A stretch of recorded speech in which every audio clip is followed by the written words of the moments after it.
ahead and jump into the first item today, roll call. I'll go ahead and start. Nick Kappas, present. Deborah Meyerson, present. Deb Hutton, present.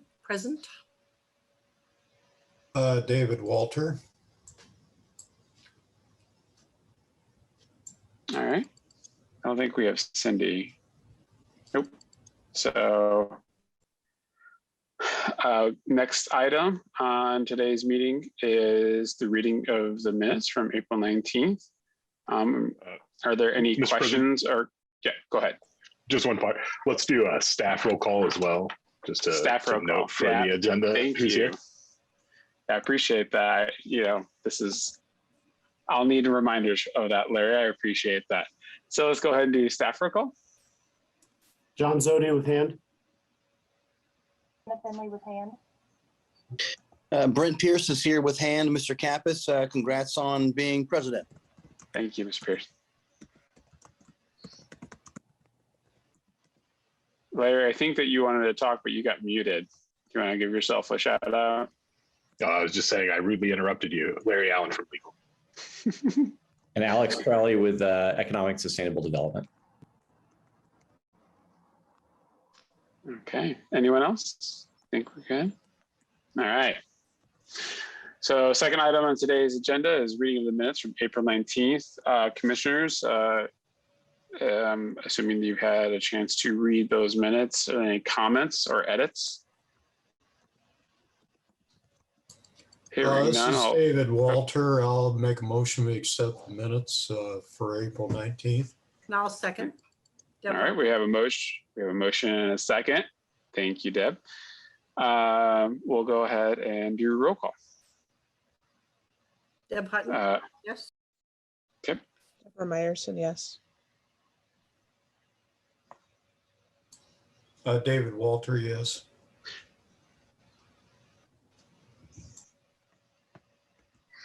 All right. Minutes from April 19th have been Good vote. passed.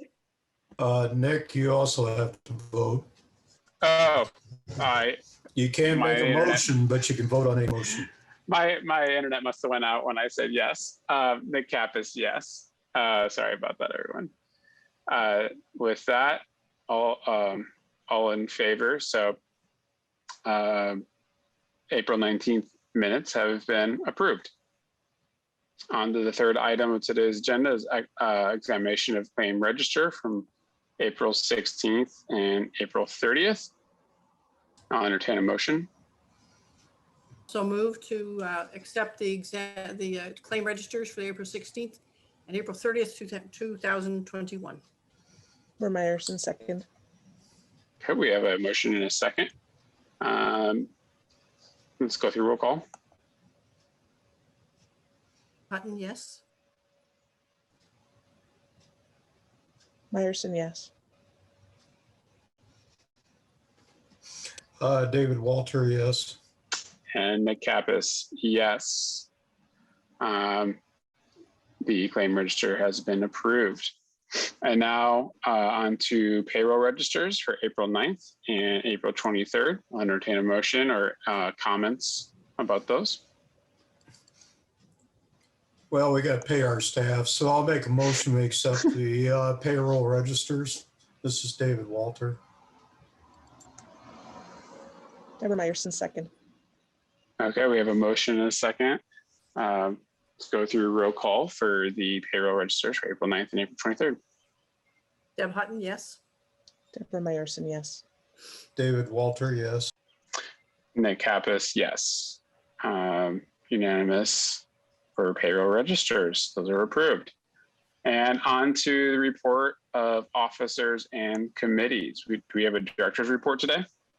Mr. President, my only report is to say congratulations on your new office. We're very busy in hand working on the affordable housing projects concerning the retreat down at Switchyard Park and the redevelopment of the core building. So lots going on in hand besides that with our rental program and everything else we have going on. So I'll end by thanking you all for supporting the payroll register. And have a great night. Yeah, well, Anything we can do to help. And if there are any questions, please let us know. Absolutely. No, it's been great communication thus far. So appreciate everything that you and Ham have been doing. Thank you. Legal report? Just briefly, I want to announce that we're going to postpone the consideration of resolution 2123 this evening, which was the approval of the neighborhood improvement grant distribution.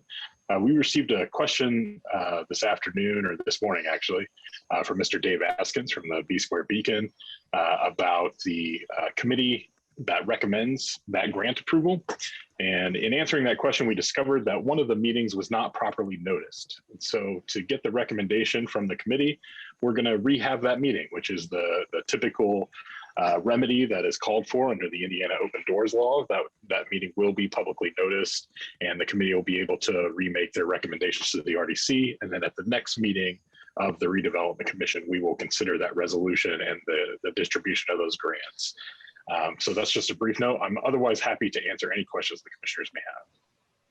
So is it just a 2-week delay on the distribution of those funds? That's correct. And I also made sure that that's not going to negatively affect any of the projects in any way. There's some built-in time anyways. And so this allows us just to follow the law like we should. This is a common area of confusion, I should say. Also, these kind of subcommittees that were formed a while ago. And so sometimes we learn of these things and we try to fix them as we go. No, I appreciate that. And thank you for taking the proper steps. I only asked just because, of course, neighborhood improvement grants are extremely important to the continued development of our area for, needed organizations. So thanks for letting us know. Treasurer's report.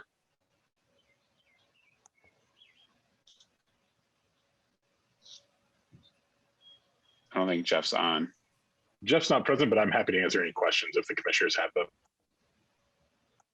Commissioners, any questions? Good. Business development updates. Alex, got anything for us? I've got a couple of items on the agenda, so I'll just address it then. Thanks. Oh, absolutely. Okay. Well, with that being said, and just for public knowledge, again, resolution 21-23, approval of neighborhood improvement grant distribution, is removed from tonight's agenda and will be put on the following RDC once the subcommittee has appropriately met by the open door laws. Okay, so with that being said, new business tonight, we'll start with resolution 21-24, approval of contract for landscape maintenance in the Trades District. So I can start out on this one and Alex can fill in any gaps that he so chooses. So, we developed the certified technology park that we've in part called the Trades District and redid the infrastructure there. Part of that and part of marketing that area has been keeping it nice and looking beautiful, not only for the community, but also just to have an attractive area. The mills there, we do have people that are working in that area. So this contract here is with Nature's Way, and they've been our provider for landscaping and maintenance around the Trades District. They also do some plantings in other RDC properties, notably College Square, just seasonal plantings there that are on the inside of that building and some on the outside.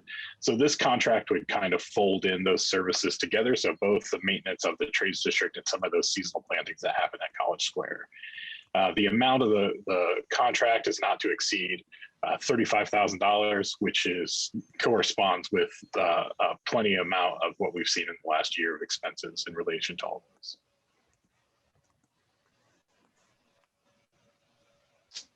Okay. Commissioners, any questions?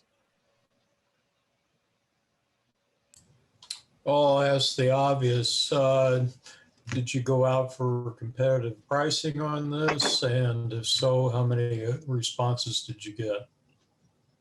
We had when we went out and looked for the Trades District maintenance. So there was a long list of requirements. I don't recall offhand, Mr. Walter, how many responses that we had, but Nature's Way was the most responsive. Yep, just want to make sure everybody gets a fair shake at working for the city of Bloomington. Could I ask a beginner's question? Absolutely. For most of the things, we approve of their resolutions.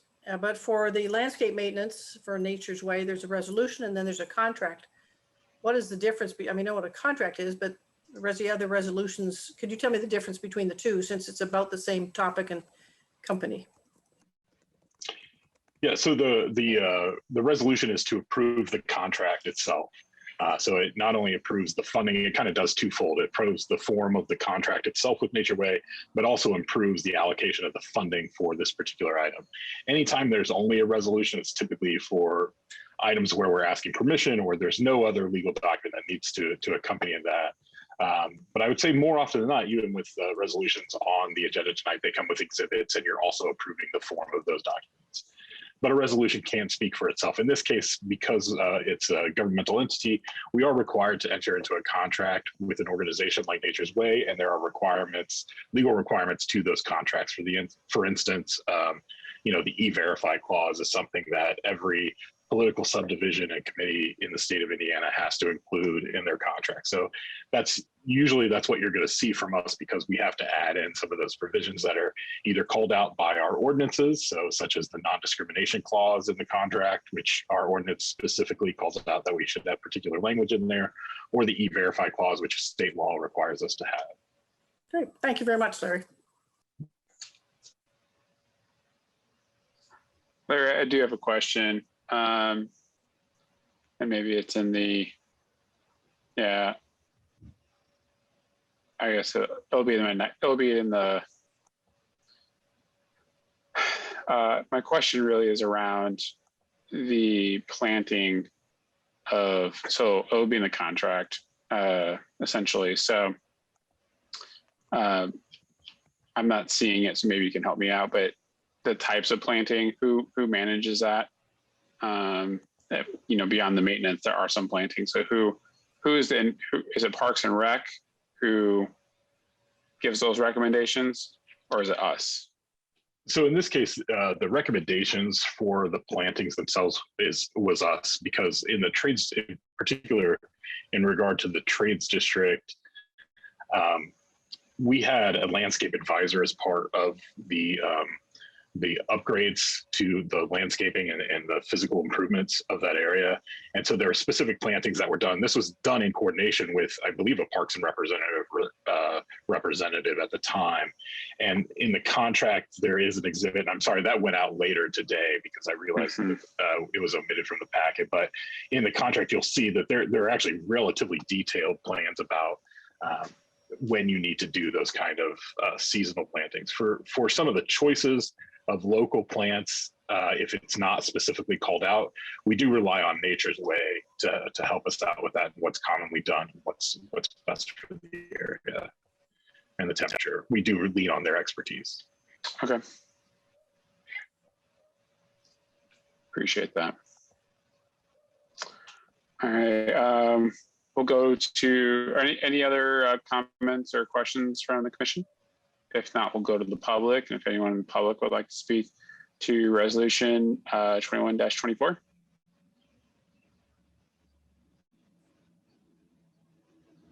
Not hearing anyone. I will entertain a motion as it relates to resolution 21-24.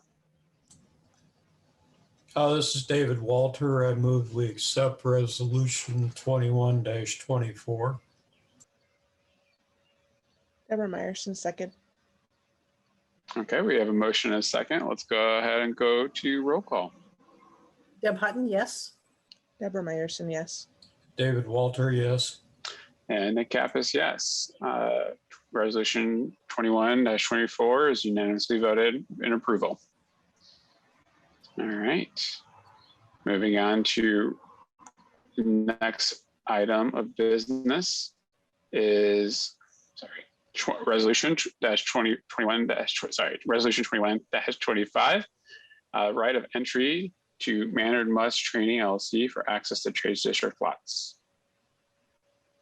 I have a comment and perhaps an edit in the The fifth and last whereas, the parties wish to enter into the right of entry and release attached to this resolution is Exhibit A, where the RDC will allow Solution Tree to conduct activity on the property. And my suspicion is it's an old Solution Tree resolution, and all the appropriate words were changed to mannered mutts, except that one little phrase.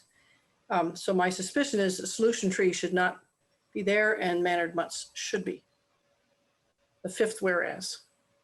That's absolutely correct. So whenever anyone makes a motion to approve this particular resolution, please make it a motion to approve the amended resolution. We will amend that language to reflect the correct entity. Thank you. Thanks. Okay, so Larry or Alex, are you gonna present? Yeah, I can jump in, and Larry, bail me out if you think I'm going in the wrong direction. But basically, sort of small business, try to get launching some dog training. Reached out to my department to ask whether or not the open land in the trades district might be available to help them up. And we thought, nobody's using it right now. Obviously, we want to make sure it's kept clean and that everything's done by the book on this. But to help a small business out, especially at a time when everybody's been struggling a little bit, we thought it'd be a nice, simple way to do it. And so, yeah, I mean, it's pretty straightforward. Larry, what have I overlooked?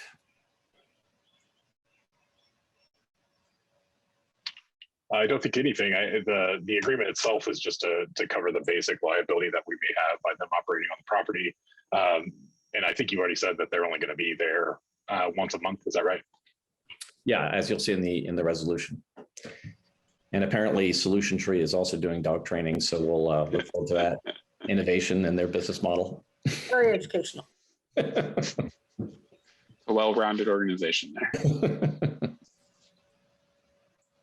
Any comments or questions from the commissioners? This is David Walter. Having owned a dog before and aware that there is a leash law in this city, my concern is when they're doing the training of animals, I imagine that they're still on leashes and that they will clean up any dog poo that occurs as part of their agreement to use the property. Or if that's not true, then what are we going to do about it? That is true. So they are required to return the property if they do any damage to the property, which would include leaving excrement certainly on the property. They're required to return that to its original basis, and they're also required to follow any laws, pertinent laws, local and state laws, which would include the leash law in this case. This is Deborah Meyerson. I was just curious about this when there's a private entity like a small business that has a request for use of the land like this. What is there a typical review process on a case-by-case basis? Are there any kind of basic protocols that are applied in a consistent manner? Yeah, I mean, I'll jump in, Larry. Feel free again to jump in. Also, we have actually not had a lot of requests. Solution Tree was one of them. They had right at the beginning of the pandemic had brought in children of employees in a makeshift in-house childcare, move to try to kind of, get through a period and had asked us if the kids could go run around outside. And so in fact, we brought it to the RDC. Other than that, I am not aware of any formal requests. And so to date, it's been ad hoc. We do think that, we want to be fairly rigorous about it. Obviously, we don't want to have a free for all out there. And by having the approval process through the RDC, it allows us to also know who's out there staging it, making sure, there's not contention and that sort of thing.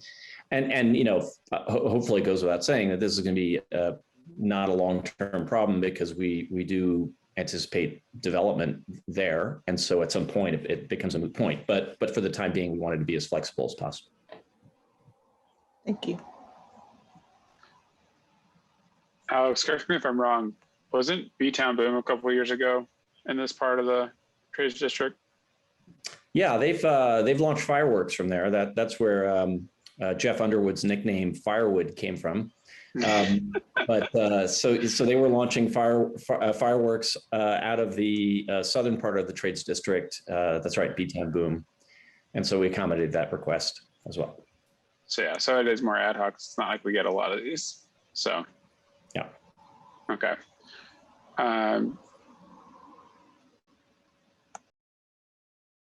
Hearing no other questions from the commission right now, I'll open this once again up to the public if they have any comments or questions related to resolution 20-25. Not hearing any. I would, if there's a motion for an amended resolution 21-25, I'd entertain it. This is Deb Hutton, and I'll make that motion to accept resolution 21-25 with the amendment of that was mentioned in the process.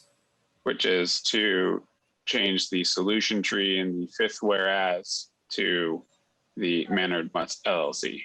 Thanks. Yes. Yeah. This is David Walter. I'll second that motion. Okay.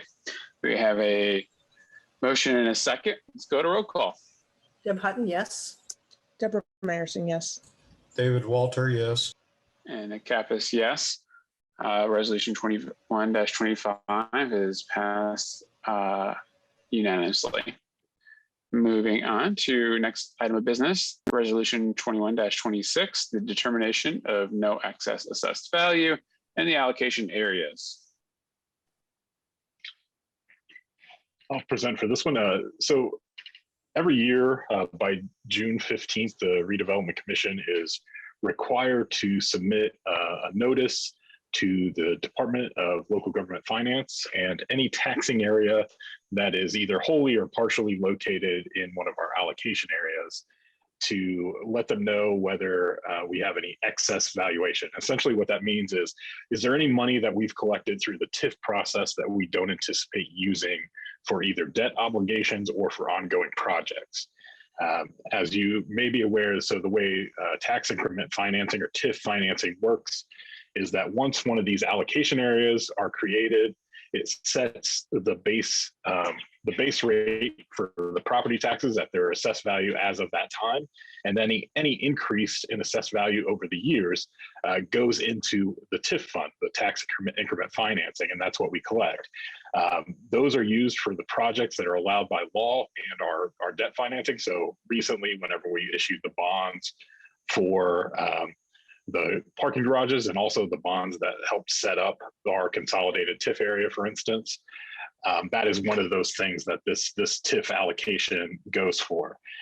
This notice is essentially saying that we have projects in the loop and with the debt that's outstanding for the city of Bloomington, we anticipate using all of that extra TIF money or TIF money that we collect for those projects under the law. And as you see, there's a letter attached to this as Exhibit A that is be signed by the president of the Redevelopment Commission, and we will send that out to the City Council, Monroe County Council, Monroe County Community School Corporation, and any other taxing district, in addition to the Department of Local Government Finance. And I'm happy to answer any questions about that. This is David Walter. Larry, just for the benefit of the newer commissioners, as you read through this document, you'll see where we had set up various TIF districts throughout the city of Bloomington. And I was actually on the board when we did a lot of these. But now we're down to Prowl Road and the other consolidated area. And that was, as I read through the resolution, created, I believe, in 2015. But there was a sunset rule as well. And I think it ran out 20 or 25 years.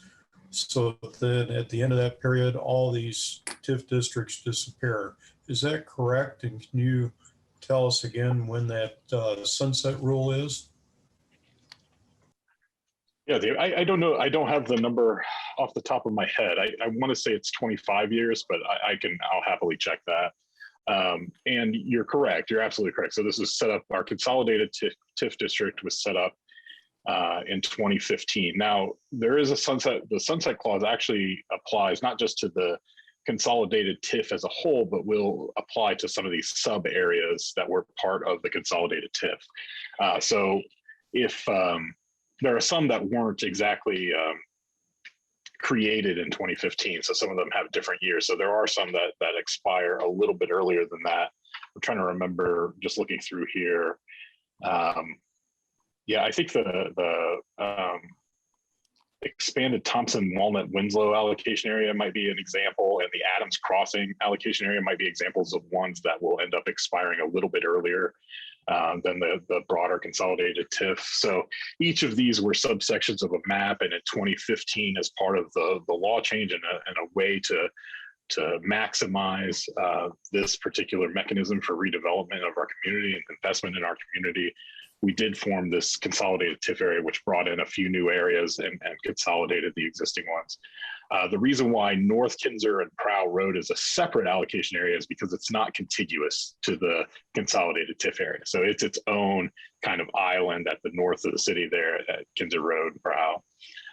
So that's what we brought in. So we have these two basic areas, and this is what we're comparing against. So each of these particular property and boundaries, which you'll see in the TIF map, this is the assessed value that we're looking for to see if, just to compare it with what we need for the obligations that were created both in the creation of the consolidated TIF area, but also any of the ongoing projects that we have. Thankfully, you are an active board and an active commission, and you're doing a lot of great work in the city. And so because of that, we rarely, if ever, we've never had up till this point, any excess valuation, because it's regularly going into these projects that are allowed under the law. I'm just curious to understand a little more about how the accounting is worked in terms of determining the no excess value. Is it doing the budget for the current projects and then comparing with the assessed value for that fiscal year and then comparing, or how is that done? And is it an attachment that is then submitted as part of this resolution? It's not an attachment that's submitted as part of this resolution. The DLGF, there are a few reports that the RDC is required to submit per year. So we recently were required to submit an annual report basically of the 2020 finances. What this is more forward looking. So it's a little bit more budgetary. So this has to do with the county's assessed value of the property. So comparing the 2021 county assessed value of the property to the base level when the TIFs were created, and then multiplying that by the anticipated tax rate for the locality where the TIF is located. And then that is compared to the budgetary needs, the projected budgetary needs that we'll have, and will be presented to you again in the fall as part of an annual report that we have. So we have Reedy financial consultants will come in and do kind of a presentation to you all that will kind of lay out, here's what we found, here's what was budgeted, here's what we actually collected through this process. So you're absolutely right about the comparison in terms of what the assessed value is versus what we already have in terms of the outlays that Jeff has put together. And certainly Jeff Underwood keeps a running tab, obviously, on some of those ongoing numbers, and he could certainly provide that. Great, thank you for that additional explanation. I appreciate that. Anytime.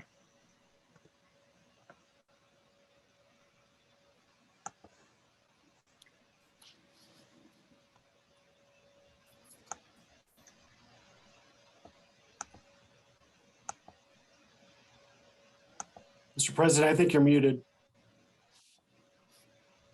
You know, I wondered why Larry didn't hear me the first time. So appreciate it, John.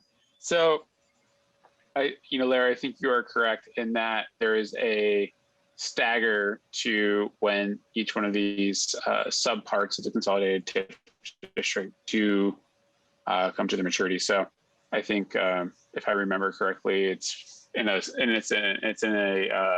date range of in the 2030s all the way through 2040s. The last time I remember looking at that.